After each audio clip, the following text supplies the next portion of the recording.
Hey everybody, this is Rich. Got a few thoughts on Record Store Day 2024.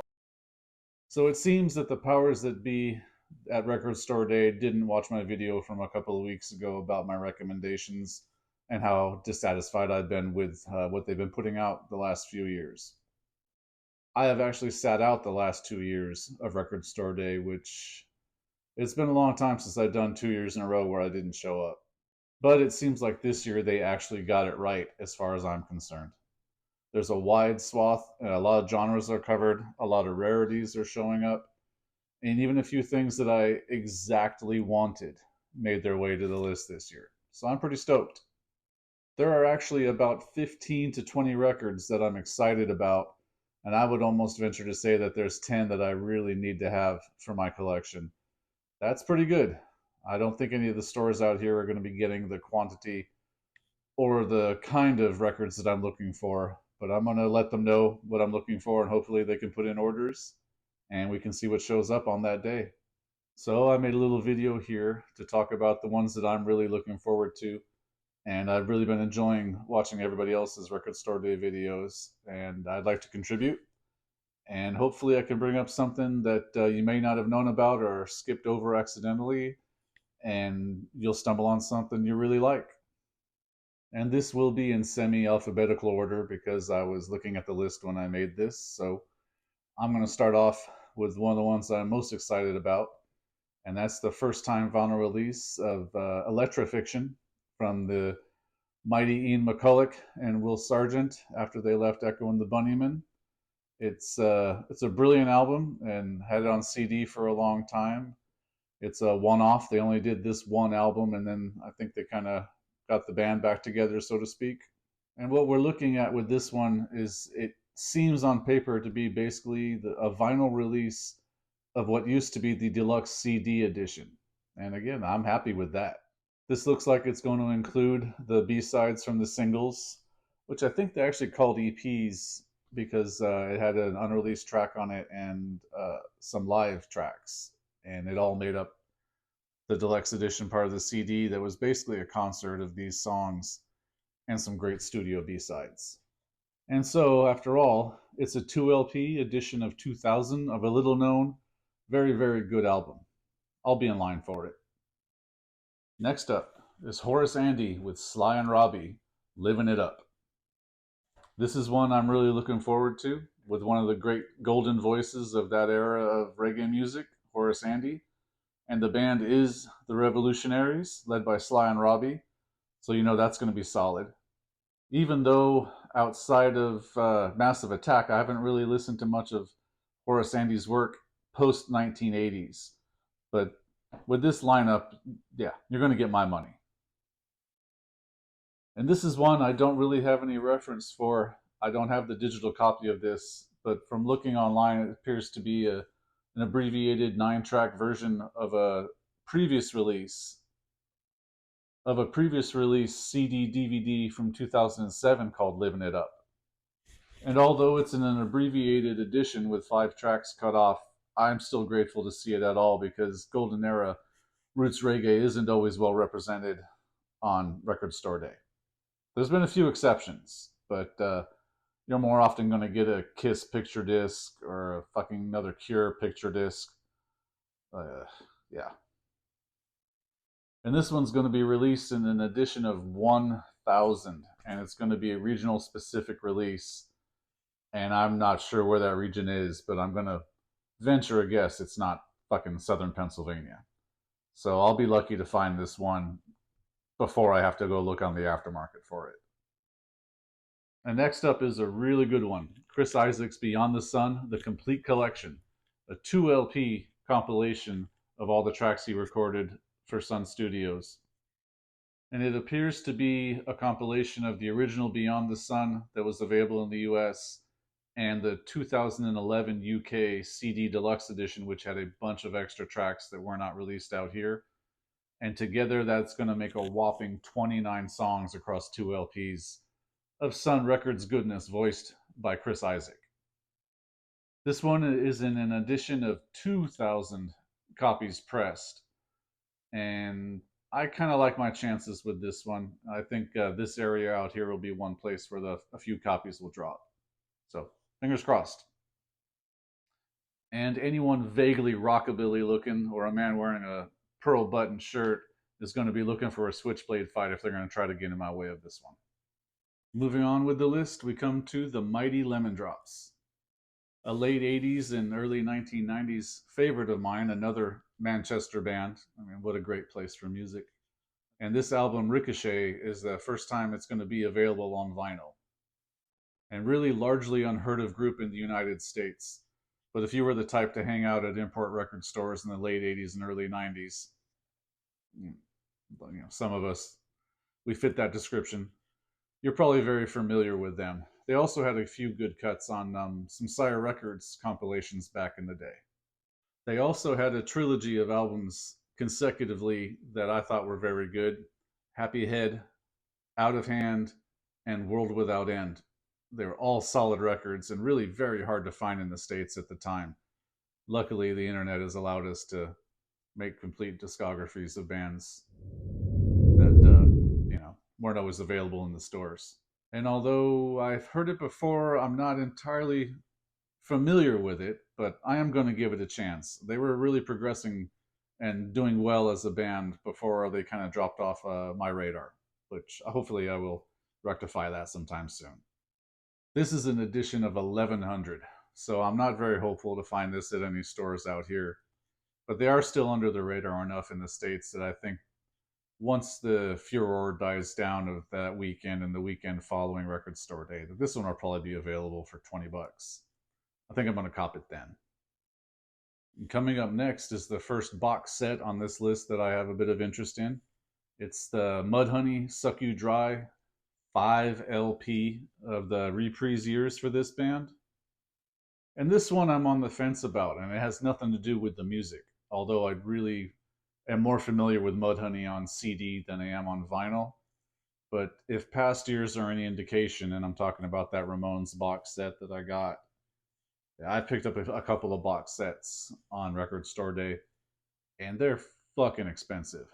So I don't know if I'd rather drop $120 on this or whatever retail is going to be, or put that money towards 2 or 3, maybe 4 other good records that I really like.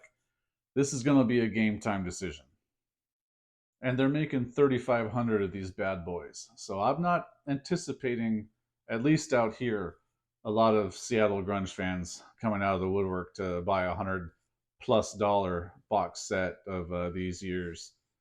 But you never know. I mean, I might even soften up at the moment there and look at it and say, what the hell, and buy it.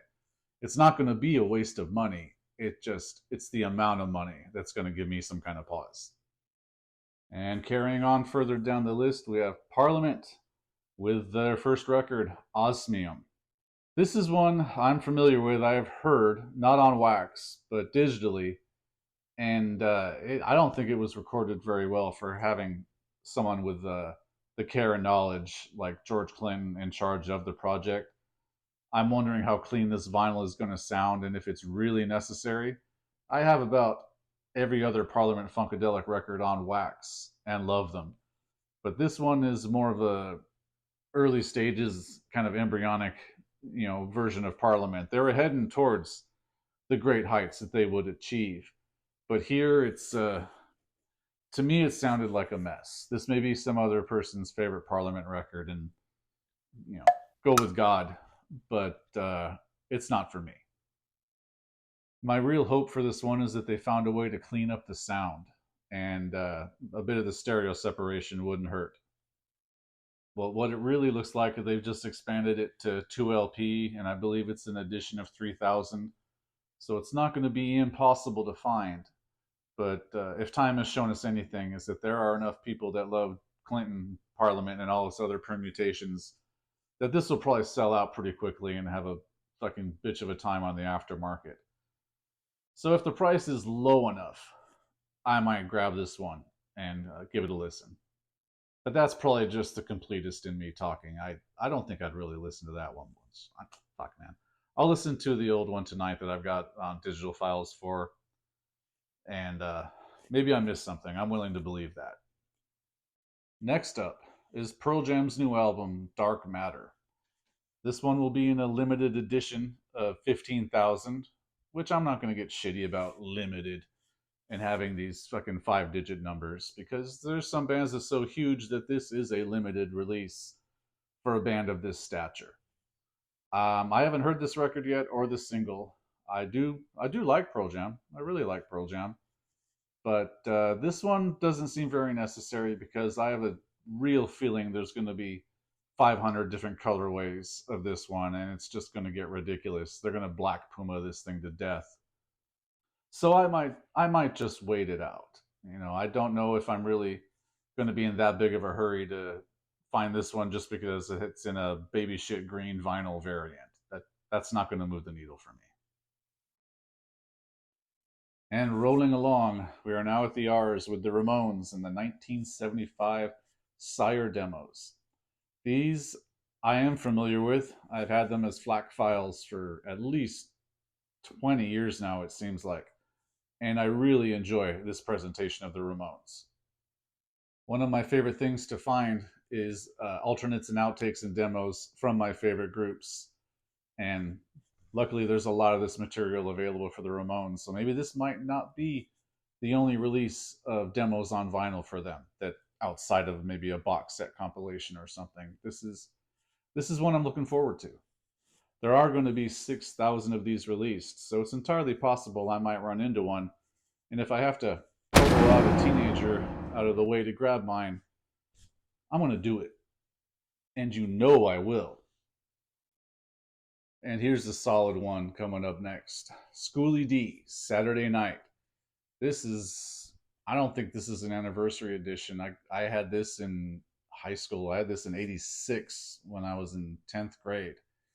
So maybe it's just one of those about time releases. It's not a 38th anniversary edition, but I have this one on original vinyl from back in the day. It's pretty classic, if you know. And this one is another one of those regional specific releases. And this may be where it actually works in my favor because Schooly is from Philly, which is, a couple hours away from me. So hopefully they're just kind of carpet bombing these across the state of Pennsylvania, and one or two will end up where I'm at. And surprising to you maybe is that this area is not known for its lovers of golden era old school hip hop. So my chances are pretty good. So luckily this is one where I won't have to hurt anybody because I don't really see anybody standing in line out here for this one. So if a couple copies make it out here, I think one of them is going to work its way back into these shelves. Okay, now it's Soft Cell, Non-Stop Exotic Cabaret. And really, the description had me at extended versions of every song off that album. I'm in. I'm buying it. Shit. I might buy two if I can convince Mrs. Embarrassment of Riches to come with me. And 4,000 of these. I like those odds. I think this one's doable. Sisters of Mercy, Body and Soul, Walk Away. A combination of these two classic EPs. I haven't talked too much on this channel about my love of the Sisters of Mercy. It's just one of those things that I haven't gotten the chance to do it yet. There's maybe about 50 bands that I'd like to do a deep dive on and show some vinyl and talk about and hopefully connect with other members of the vinyl community on. The Sisters is definitely one of those bands. And I realize now that their following is a bit larger in the States than I thought, because a couple of years ago, I did try to get that BBC Sessions that they had released, and thought, I'll just show up later that day or the next day. And everywhere that said they had it said that people scooped it up immediately. So I underestimated the amount of love for Sisters of Mercy in Pennsylvania, if such a thing is possible. They are making 3,500 of these. So if I'm in line or in the store and I see anybody wearing all black, I'm going to pull a fucking fire alarm and shove a couple under my sweatshirt and hobble away. Don't even think I'm playing, goths. I see you. You better be in disguise that morning. Next up is another great one. Joe Strummer and the Mescaleros, Rock Art and the X-Ray Style. I think this is a 25th anniversary LP. And it's an edition of only 1,800. These ones, it might get ugly in the store with these ones. And I think you all know me by now. I will absolutely trip an old lady if she's trying to grab this record before I can get to it. Nah, man. I didn't come to record store day to play. I didn't get up at 5 in the fucking morning on a Saturday, grab some Starbucks, and go online not to get my Joe Strummer. It's going to happen. Another essential for a record store day is this Talking Heads live at WCOZ in 1977. This is an edition of 8,000, so there might be a couple out there. This one might be spread out all over the country in decent quantities, so we'll all have a chance. And I've had this one also, much like that Ramones demos that I mentioned earlier. I've had this as a FLAC file for a long time now, and I do like the sound. And although I like it, I hope that they've improved it a bit. And since I'm making empty threats all over the place, if I see anybody in that store that looks like an art student, I'm going to swing my cane around and have to hit a goofball in the head. And oof, yet another one I really do need. This Sister Rosetta Tharpe live in France in Limoges in 66, I believe it is. This beauty will be a 2 LP in an edition of 1800. And damn, they really kept the numbers down this year. I can appreciate it and hate it at the same time. I mean, two things can be true at once. But I hope that doesn't make this one impossible to find, because I am a fan. I am more familiar with the 1961 Sister on Tour of Rosetta. And she was about 45 years old at that time and still really tearing shit up on that guitar and singing. It was really good. So I'm curious to see what this one, a little more, 5 years later, I guess, see how if she's still in top form. I'm betting that she is. Like, she's dope. And if you don't know Sister Rosetta Tharpe, do yourself a favor while you're on YouTube. After you watch this, watch it all the way to the end. Help a brother out. But she did a concert in England in the early 60s. I think it was 64. And the one that would probably make a lot of converts out of people is a song called Didn't It Rain? And you're welcome for that recommendation if you haven't heard it yet. It's good. It's really good. Just an incredibly talented human being at singing, and that guitar playing is phenomenal. I really, really hope I can find this one. All right. Trash Can Sinatras, Wild Pendulum. And if any of you had seen previous videos of mine, I will almost always try to find a way to work the Trash Can Sinatras into the conversation. I am a huge fan, and I have been since the very first singles came out in the late 80s. But whatever they put out, I will buy. I think it's that important to support the bands that we love. They may not have the stature of these other ones who can sell out arenas and everything. This is a very, very great band. Also, luckily for me, I doubt anybody else in line is going to be gushing about the Trash Can Sinatras. So this one, I'm fairly confident if it makes its way out here, I might be the only one that's going to try to grab it. And I am so all right with that.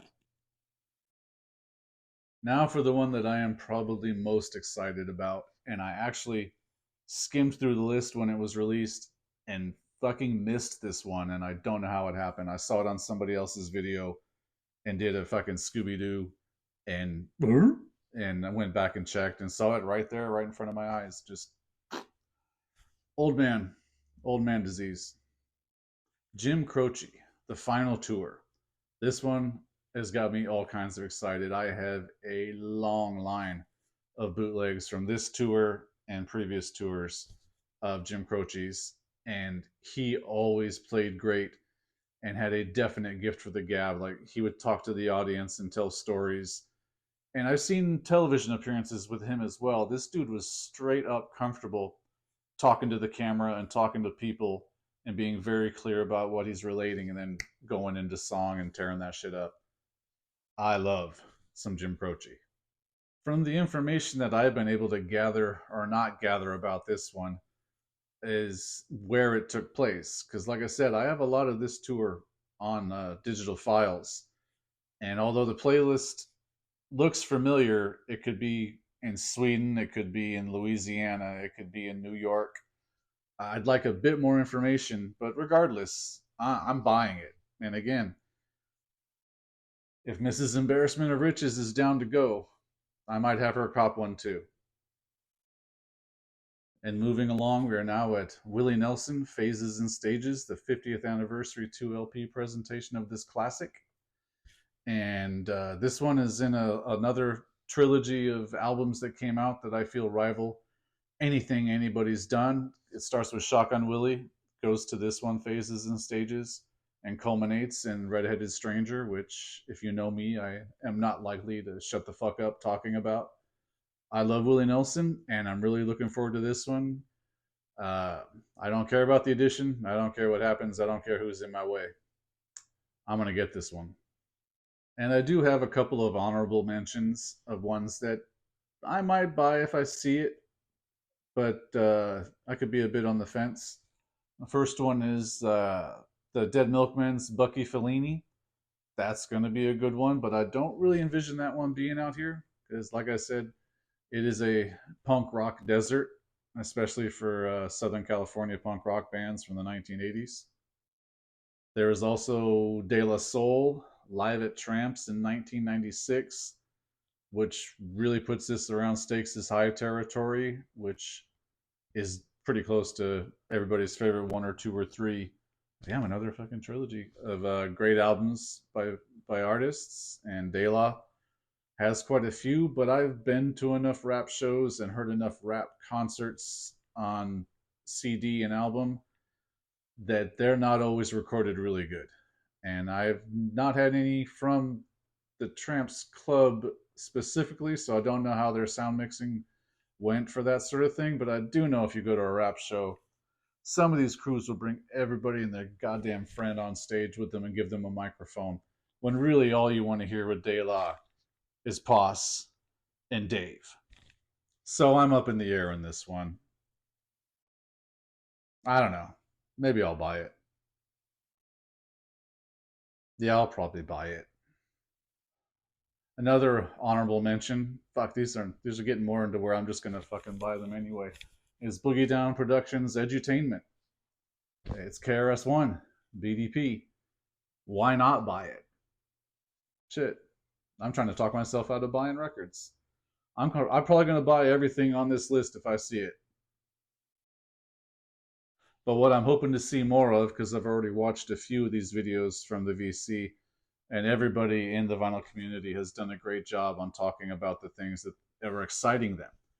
And that's why I wanted to make one of my own this year. I'm actually excited for this.